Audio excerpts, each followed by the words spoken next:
Hey, what's up, guys? It's Maverick here today with another episode of Bocchi the Rock. So, last episode, we got to see the girls playing around, especially Bocchi. We got to see her in her natural habitat, aka her home. They kind of played around with each other, mostly at Bocchi's expense, I guess you could say. But it generally left off with a very uplifting feeling, right? And they're about to do their live concert, their first, I guess, official one since the beginning, and everything's looking up, right? Except now a typhoon has come, and so well, things are going down the gutter, right? But no fears, they are still going to be hosting it. I don't think that's really much of a spoiler. I mean, we can see it immediately here, and mostly for me, I am excited to hear them perform their new song. So, without further ado, let's get into it. All right, let's begin in three, two, one, play. Ooh. Yeah, that's a lottery.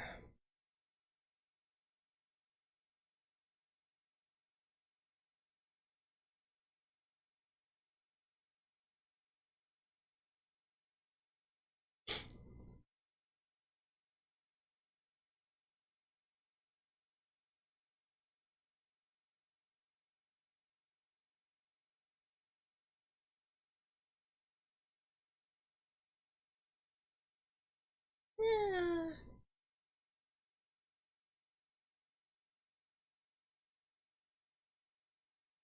To be entirely honest, though, I feel like if you bought tickets to see a band, you probably want to go no matter what, right? I find that most of the time it's because maybe the venue itself is going to close or something.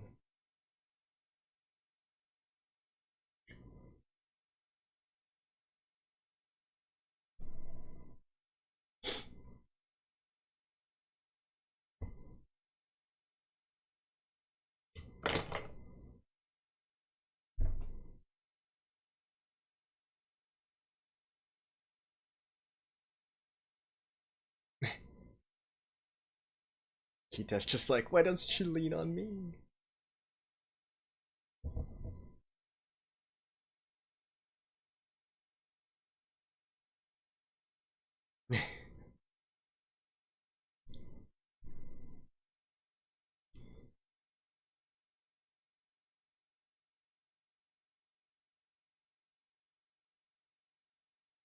Hey, ma'am. Okay, that's an interesting translation.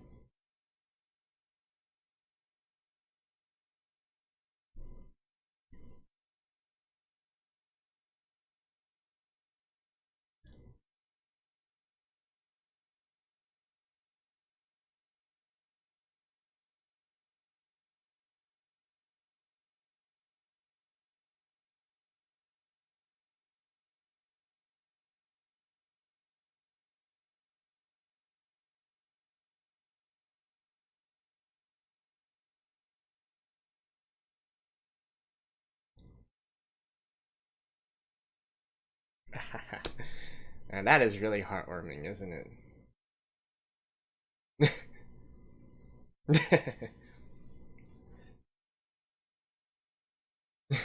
This girl.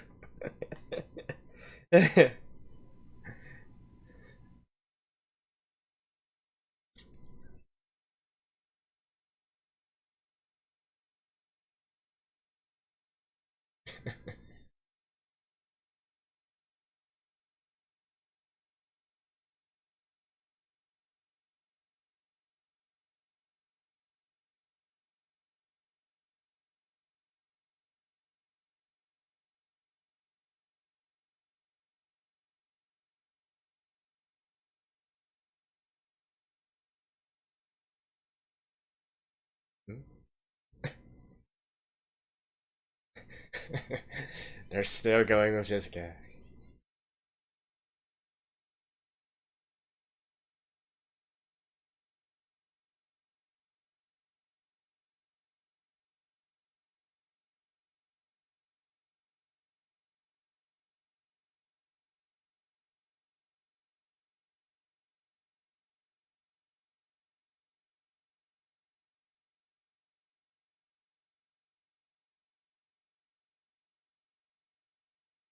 I mean, that's to be expected, though. To be honest.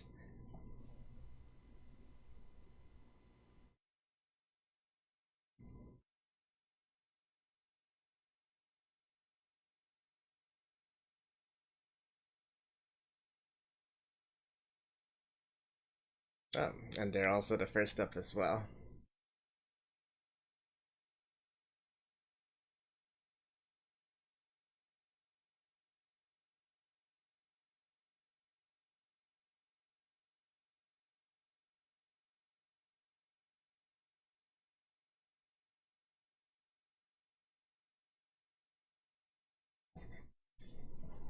I mean, they're MC.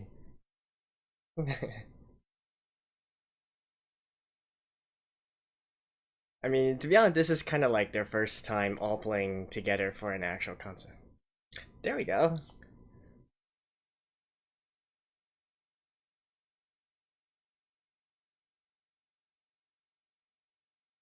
Oh, nice. I think they're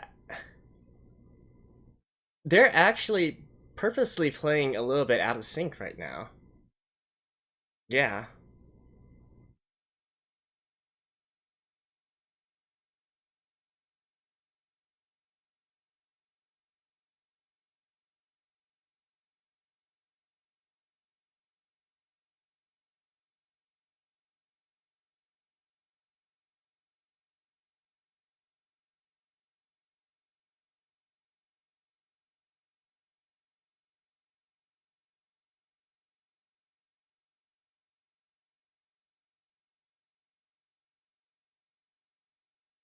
This is actually a much more convincing performance than what they had before, during the audition, right?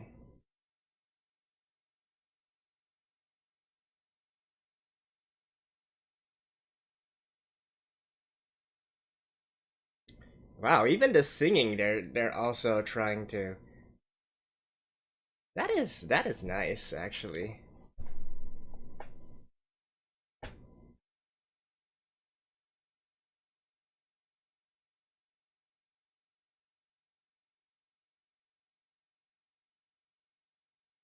Wait, this is a little bit different from how I remember it, to be honest.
That is a really interesting choice of chords there, to be honest.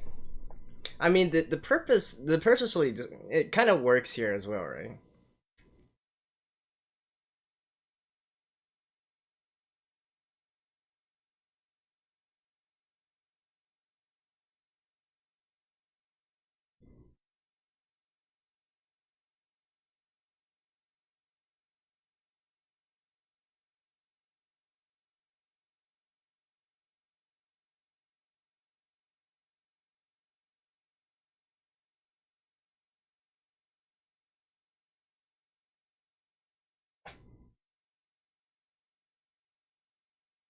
No, there were even some effects used there as well.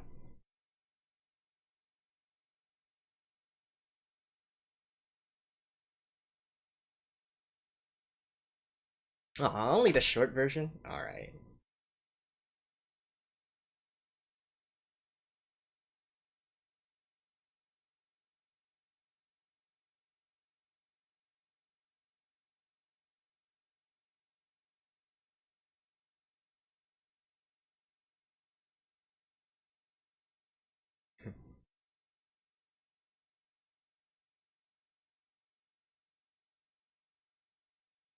I think you guys still have one.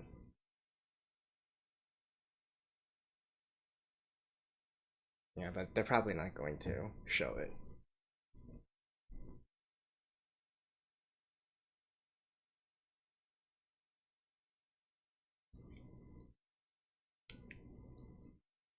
Although, I would have been completely okay if they just spent this entire episode just playing Ghost Free Song.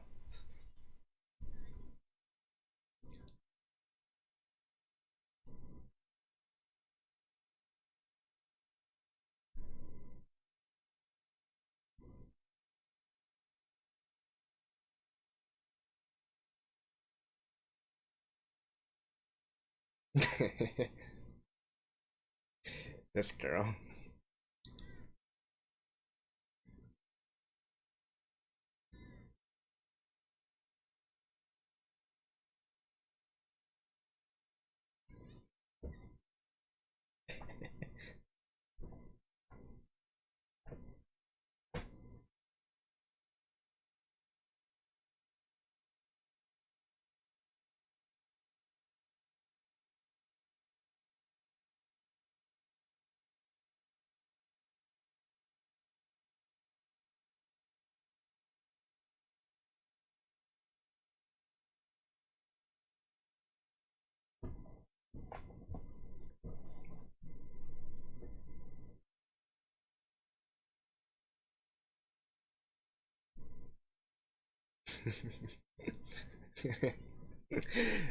She's burned.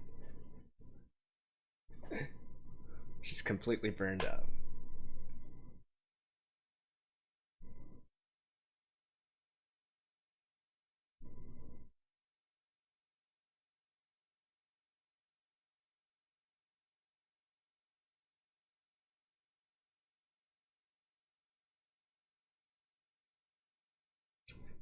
Oh! Kita.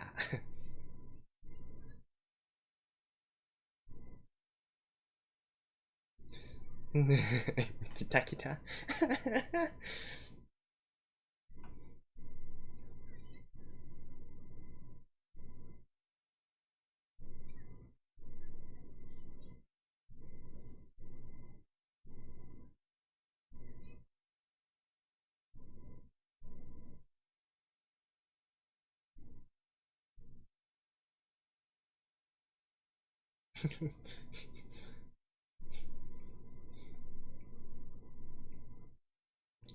I mean,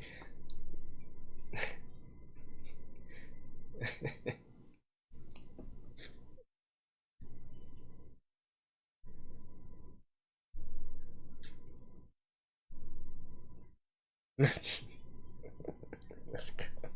I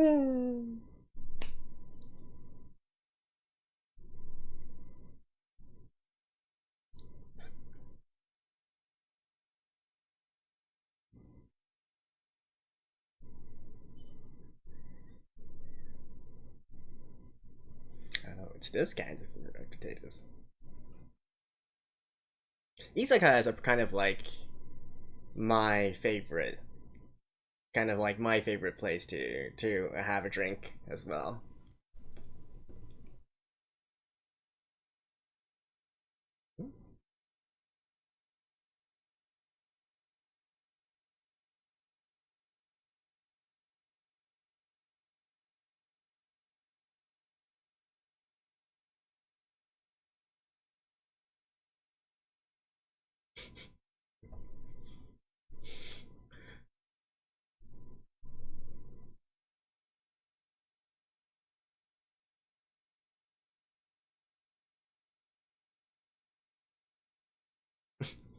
It suddenly got real all of a sudden.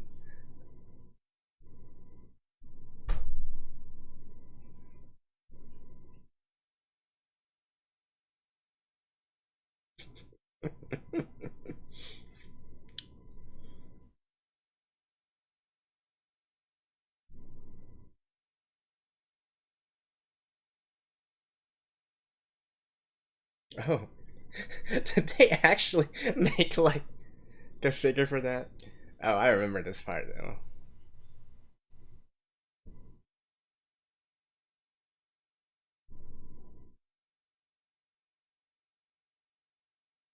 Can you imagine her trying to go into sales?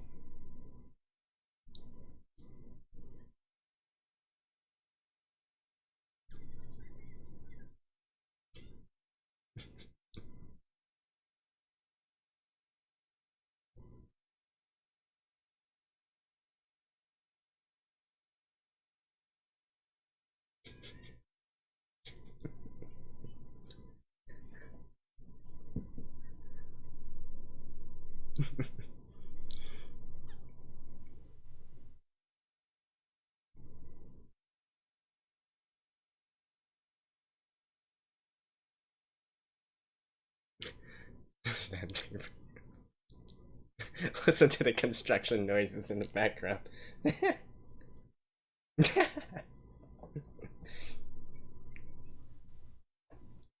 uh, they're really translating the humor from the original to this very well. Ah, Ikuyo.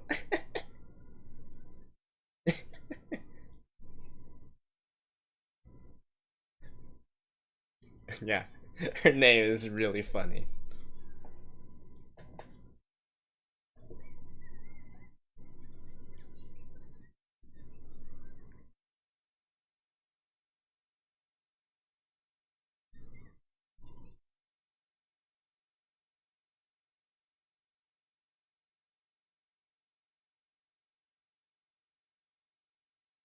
It is a pretty funny name, though.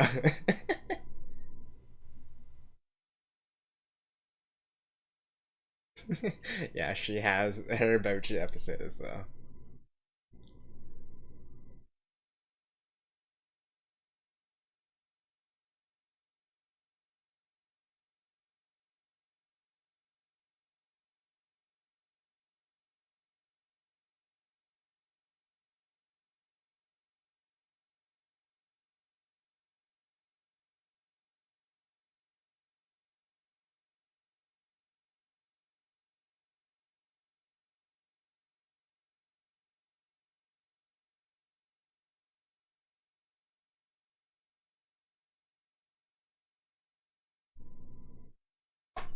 As is the case for a lot of these kinds of managers.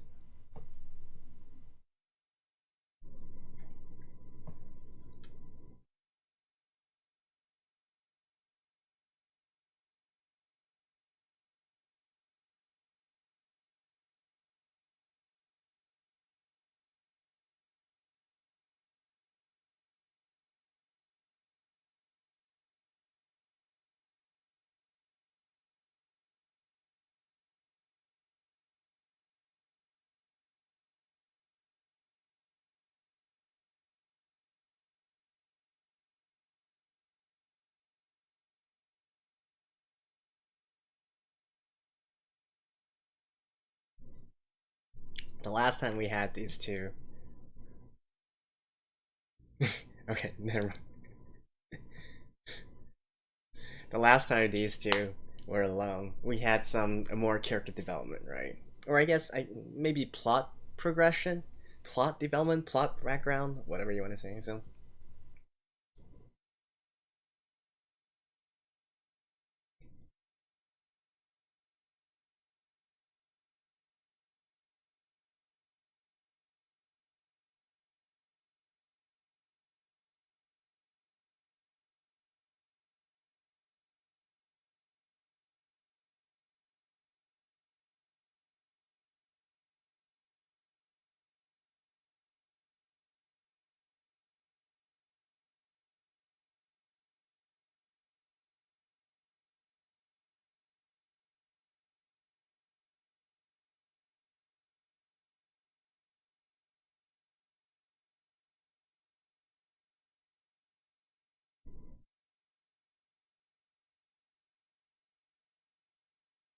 It's still really funny to me how they can actually like recognize guitar players just by, you know, hearing them play live versus in the video. I mean, sure, some you can, right? But it's not like they were playing anything specifically special. Oh well.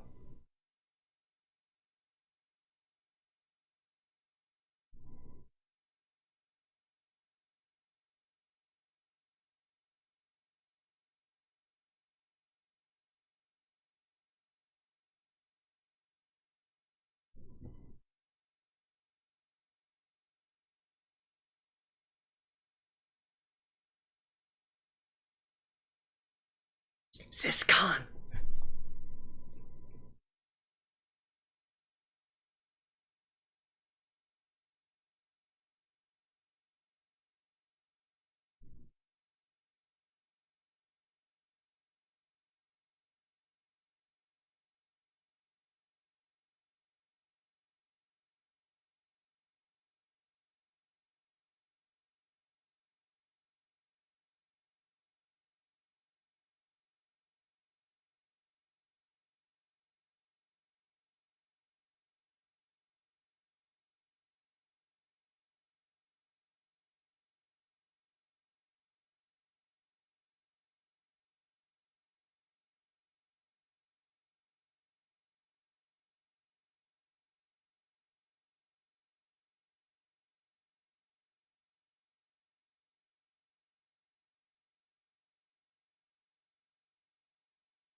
I don't think that.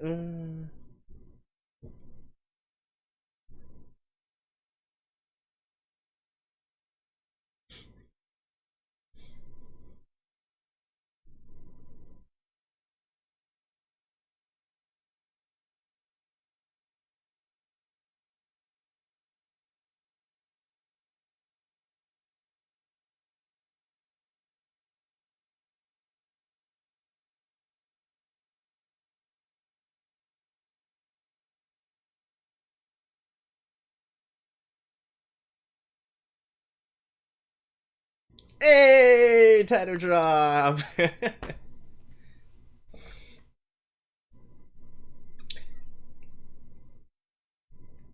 Oh, a new ending.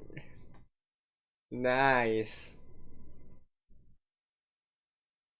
Man, I have like they really can get the pacing of this really well.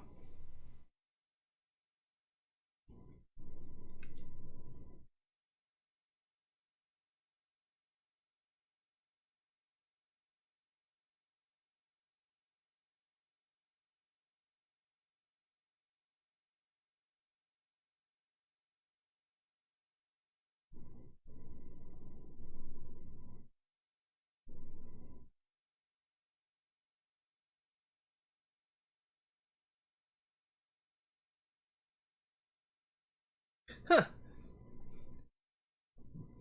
Compared to the other song, this one actually seems quite uplifting, which fits right in with the ending of this episode as well. Nani ga warui.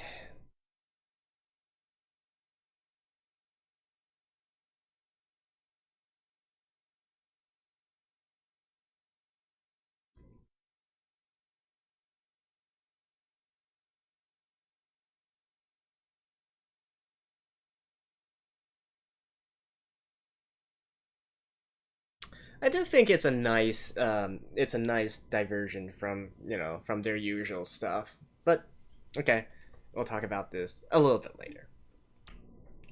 Alright, guys, there is a lot to talk about in this episode. And first of all, I want to apologize for not speaking too much during the time when they were actually playing because I wanted to concentrate on the music, and I'm sure that you guys wanted to as well. We can talk more here, right?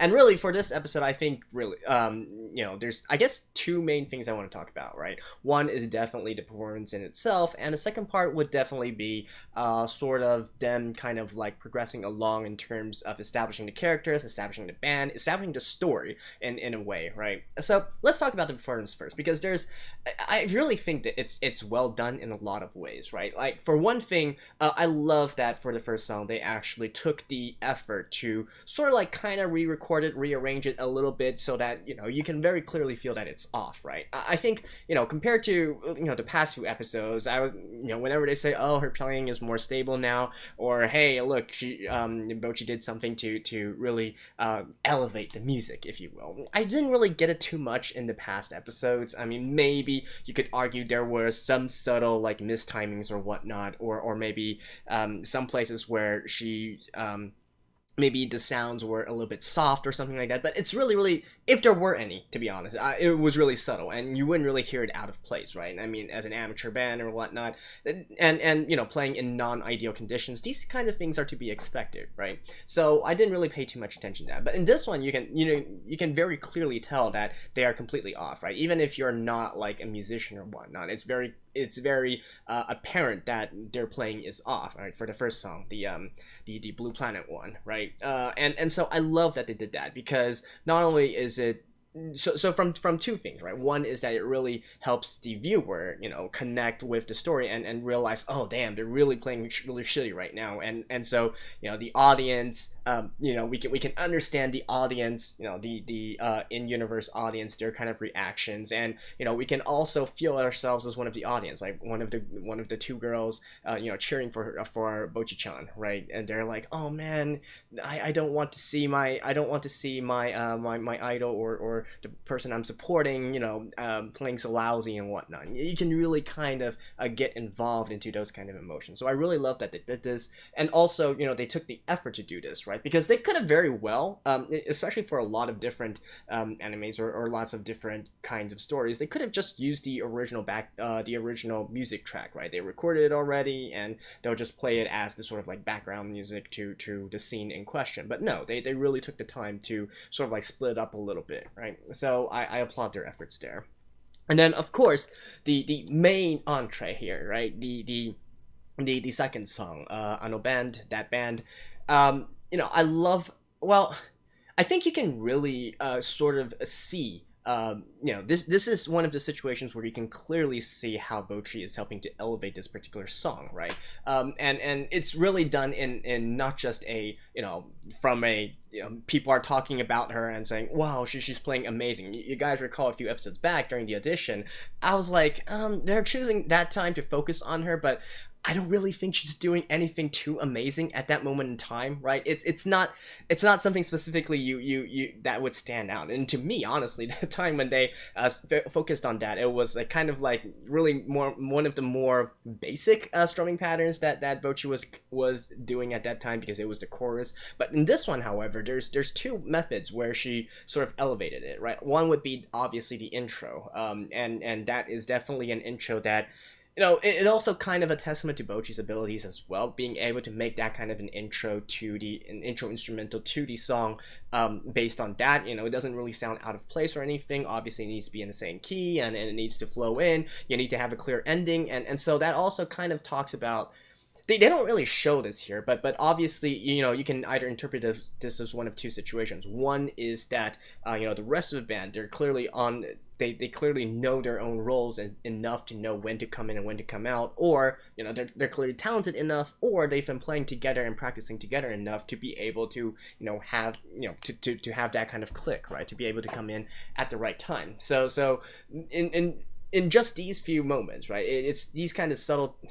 I wouldn't really even say subtleties, but it's definitely something that maybe not necessarily everybody is looking for, but it's times like this where you can clearly see, oh yeah, they are really a band that's coming together here, and Bocchi is really a genius at guitar here, which, to be honest, we haven't really seen that much from the other scene. She's a solid guitar, don't get me wrong, but what she's been playing so far is really nothing out of the ordinary for a normal high school band, to be honest. Like maybe they're a little bit cleaner because it's actually recorded by professional musicians, but you guys know what I'm saying here. But this one here, it kind of like implies that, oh, she's able to do this kind of impromptu stuff on the spot and lead in. And not only that, but within the actual song itself, she actually sort of like complicated a lot more than than originally what we heard on the streets, right? Now, granted, we don't know if that was the finished song at that point, or if she added those embellishments only for this particular performance, right? Now, and obviously, if we go listen to the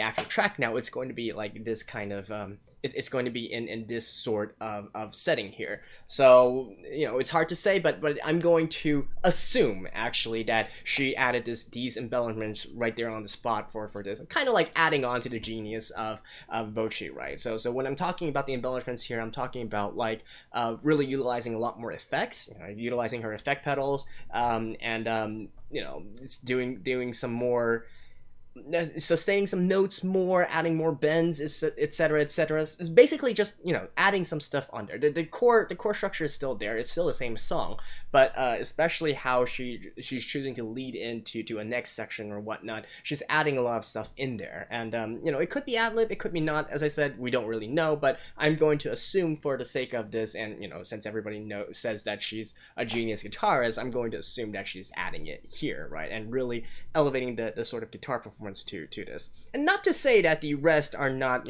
playing well or whatnot, right? Like, I think I've said numerous times, even though Kita-chan is not the focus point here, being able to play this well in just 3 months, that is that is absolutely brilliant, to be honest. And in a real life setting, that I promise you guys that would never work. In 3 months to be able to play like this, no, not in this kind of stability. People really underestimate how hard it is to actually play and sing at the same time, and as well as to make your sounds clean, your tone clean, and etc., etc. This is something that you would take maybe 3 years to get to this kind of level, right? It's one thing to play. I always say this. It's one thing to be able to play it sitting down, with sheet music in front of you or something. It's another thing to be up on stage, standing up, singing, and then keeping a beat to, keeping a rhythm to the beat of your bandmates and whatnot. It's entirely different ball game. So props to Kita-chan there, and not to mention like the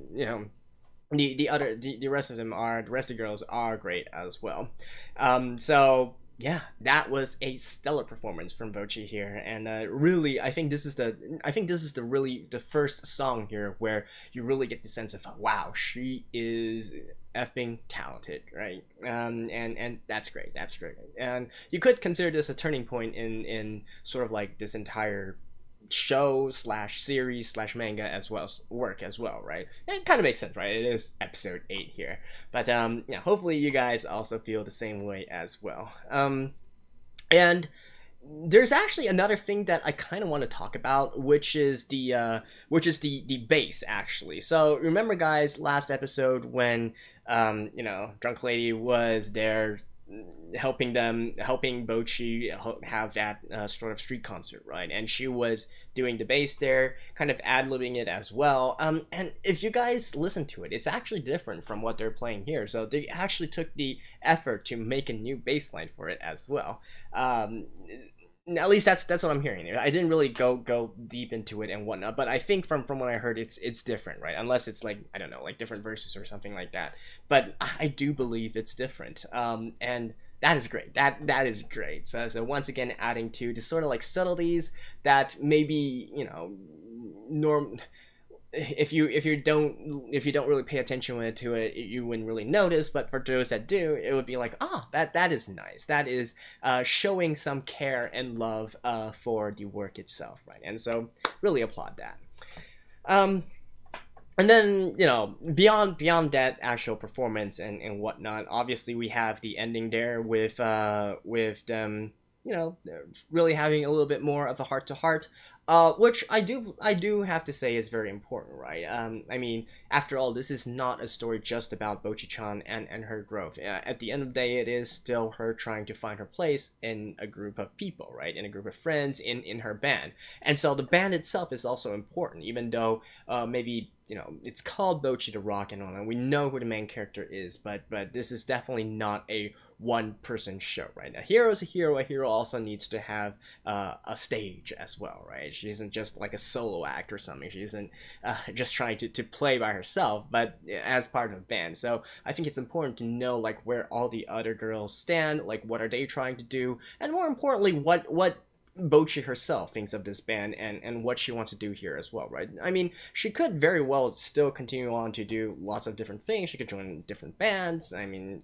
her talents, she can obviously bring her talents to other places as long as they are willing to accept her and whatnot. But no, right now she's here. She's part of Kesuke band, and this is the bond that is being formed between them, right?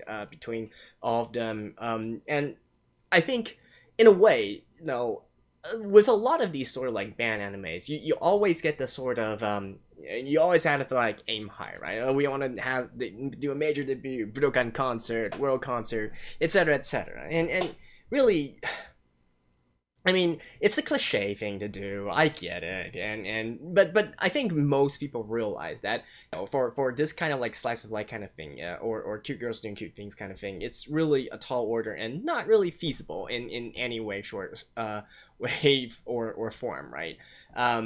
So I think it's nice that they're not really going forward to say, oh, let's aim for Budokan, aim for a major. I mean, Bocchi, she wants to earn enough money, but obviously she's Bocchi, so her opinion, you gotta take it with a grain of salt, right? But really, they're just trying to do some very simple things, to be honest, all of them, and I think that's kind of what makes this brilliant as well, right? This is not really a case where we're aiming to conquer the world, we're aiming to let the world know our name and know our music and whatnot. It's just them, in a way, really realizing the dreams of their youth, right? And this dream is not necessarily to become popular or to be like rock stars or anything, but they each have their goals they want to achieve while in the band, and I think that is great enough, right?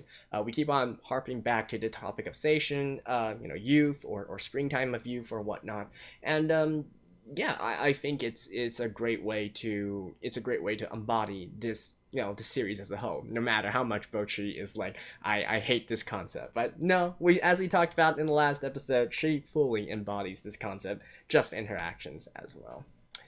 All right, I don't, this, honestly, like, this episode, would I say it's my favorite? It quite possibly be, right? Just because of all the things that's happening here. Once again, I just want to close out this episode by saying I am very, very glad that this production studio picked up this, the director, the producers, etc. It's really an animation adaptation of love and of details and of how can I say this? It's not like they're just, oh, this is an interesting concept, let's just run with it, throw out an anime. You really see the love and detail being put into this, and that is great. Now, even in the past when I've sort of like harped on their animations before, but they're trying, right? They're actually trying. Obviously, it's not going to be as smooth as something from the big budget high tier studios, or I really should say higher tiers, more established, more studios with more resources, if you will. But they're trying, right? If you look at the scene, utilizing different camera angles, utilizing different shots, like close shots or different perspectives, and even background, foreground, they're still animating them properly. The details maybe not necessarily quite there, but the general feeling of it, right? And if you don't really pay close attention to it, then yeah, it's accurate. So I really, I gotta really hand it to them. This has been a great adaptation. I'm so glad that this was actually adapted, and 100% it's even better than the manga version. Not to say that the manga version is bad or anything, but really for an anime of this kind of topic, for a work of this kind of topic, having an anime adaptation, and a good anime adaptation at that, really elevates this work. So anyways, ending on that note, thank you guys for watching. I will see you guys next time. Bye bye.